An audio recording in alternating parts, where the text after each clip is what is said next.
Good morning doctors. Last video में हमने discuss किया था about blood flow, pressure gradient and resistance.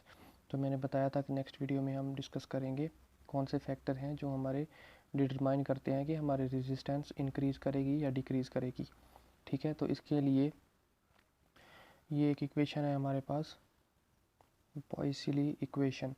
तो इसमें क्या है कि जो रेजिस्टेंस है वो हमारी विस्कोसिटी मीन ये विस्कोसिटी या हम थिकनेस कह सकते हैं, थिकनेस ऑफ ब्लड पे डिपेंड करती है। मतलब हमारी जो रेजिस्टेंस है वो इंक्रीज़ करेगी अगर हमारी थिकनेस ऑफ ब्लड इंक्रीज़ होगी।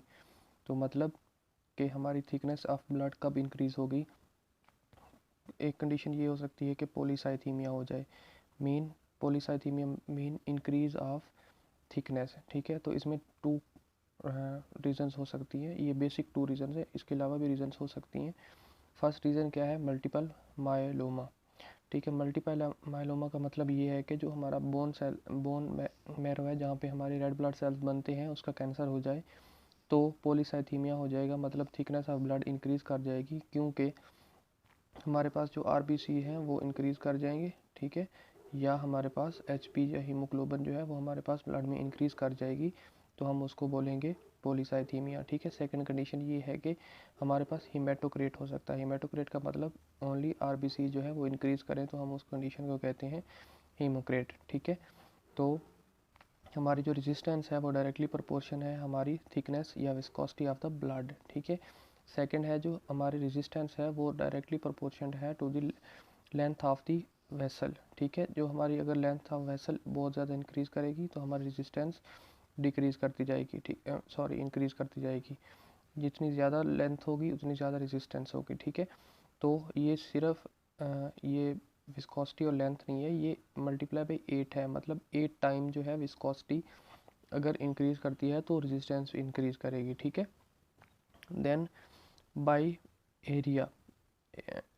एरिया को हम इस तरह कह सकते हैं कि पाई आर स्क्वायर, एरिया नहीं कहेंगे इसको, पाई आर स्क्वायर। पाई का मतलब ये है कि ये पाई आर जो है ये हमारे पास यूज़ होता है किसी भी वेसल का डायमीटर वगैरह फाइंड करने के लिए। ठीक है, तो 4 जो है इसके ऊपर लगाया गया है, मतलब ये है कि जो हमारा, ये मैंने नीचे एग्जांपल लिखी है, सपोज जो हमारा रेडियस है वो हाफ हो गया है। ठीक है, जब रेडियस हमारा हाफ हो जाएगा तो बाई 4 पावर है। 4 पावर का मतलब ये है कि यहाँ पे जो हमारा रेडियस अगर हाफ होगा तो ये 1/16 इफ़ेक्ट करेगा हमारी रेजिस्टेंस पर। अगर मैं सिंपल वर्ड्स में कहूँ तो वो ये है कि जो रेजिस्टेंस है वो इन्वर्सली प्रोपोर्शन है 16th part of the radius. ठीक है, मतलब ये कि जो रेडियस है वो अगर हमारे पास हाफ हो जाए तो रेजिस्टेंस 16 टाइम इंक्रीज़ कर जाती है। ठीक है, और अगर हमारा रेडियस जो है वो डिक्रीज़ कर जाए, ठीक है सॉरी इंक्रीज़ कर जाए, रेडियस इंक्रीज़ कर जाए तो हमारी उसी हिसाब से जो रेजिस्टेंस है वो इंक्रीज़ कर जाएगी। मतलब ये कि सिंपल मैं कहूँ तो resistance is direct inversely proportion to the radius of the fourth point. ठीक है, तो मे बी मैंने यहाँ पे बोलने में मिस्टेक की, बट ये है कि ये चीज़ आपको क्लियर करेगी कि रेजिस्टेंस जो है वो इन्वर्सली प्रोपोर्शन है रेडियस के फोर्थ पार्ट की। ठीक है, आगे ये चंद चीज़ें थी।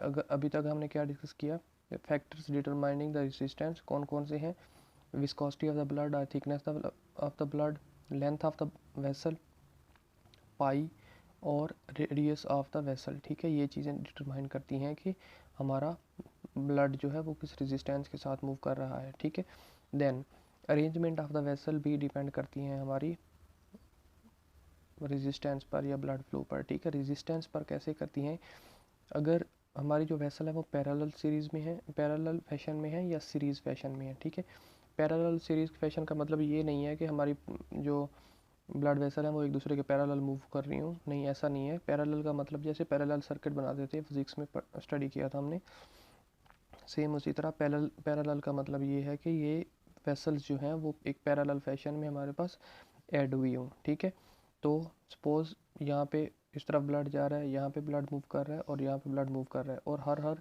वेसल में सेम रेजिस्टेंस होगी या डिफरेंट रेजिस्टेंस होगी। ठीक है, तो जब वेन में अगेन कलेक्ट होगा तो ये हमारे पास जो भी सारी कलेक्टिव रेजिस्टेंस होगी वो उस हिसाब से होगी।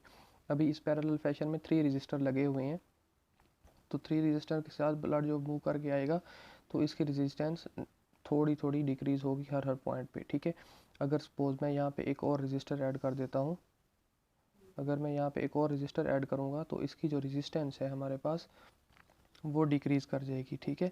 और सेम इसी तरह अगर हम सीरीज़ में आएँ, सीरीज़ का एक बेसिक एग्जांपल ये है कि आयोटा, देन हमारी आर्टरीज, कैपिलरीज, वेन्स और देन वेना केबल सिस्टम, ठीक है। तो ये एक सीरीज़ में हर पॉइंट पर हमारा किसी भी आर्गन को जब ब्लड सप्लाई हो रहा होता है तो हर पॉइंट पर हमारे रजिस्टर लगे होते हैं, समझ लो। तो क्या होगा, अगर हम इसमें कोई भी रजिस्टर एक और ऐड करते हैं तो इसमें हमारी रेजिस्टेंस इंक्रीज़ करेगी, लेकिन इसमें हम अगर रजिस्टर ऐड करते हैं तो हमारी रेजिस्टेंस डिक्रीज़ करेगी, ठीक है। तो ये जो अरेंजमेंट ऑफ वेसल्स होती हैं ये भी बहुत ज़्यादा इफ़ेक्ट करती हैं हमारी रेजिस्टेंस ऑफ द ब्लड पर, ठीक है। तो आज के लिए इतना ही। Thank you doctors, good bye.